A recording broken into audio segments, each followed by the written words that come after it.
Welcome back. Can you believe we're already back for another O340 writing lesson? I can, because I missed you. And in today's lesson, we are going to be revising our first drafts, looking at can and can't.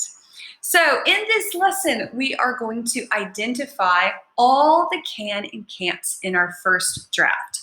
We're going to check that we used can or can't and or can't in our essay.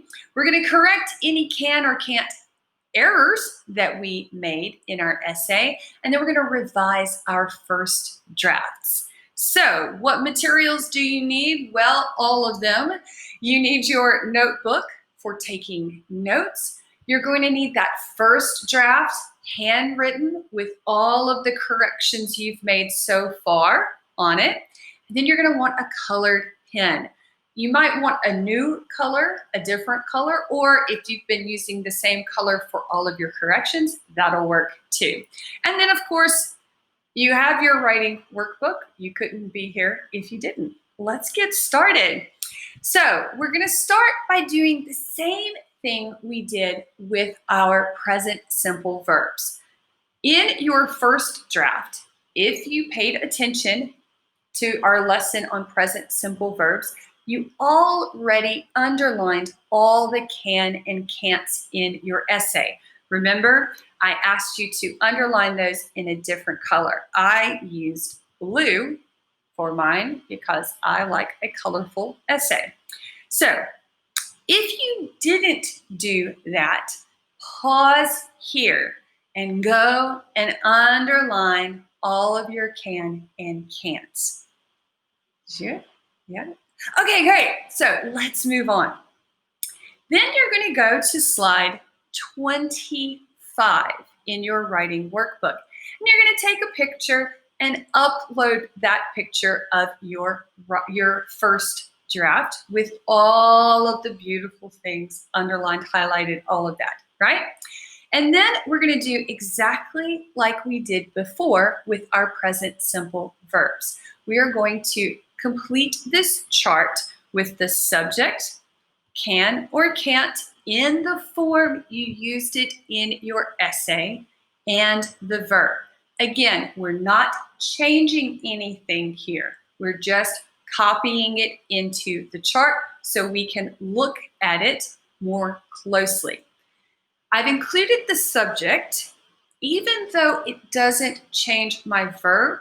It's just going to help us keep track of where we are in the essay, right? It's getting kind of crazy in there. So the subject will help us to know what sentence we are in. Now, if your essay has no can or can'ts, you didn't use can or can't anywhere, you need to go and find places in your essay where you can use can or can't. So you will do something a little different. You probably want to add one or two sentences to body paragraph 2 that is about what your robot can do. I don't know how you managed to write that paragraph without using can, but good job, not really. Go and add some sentences using can to that paragraph.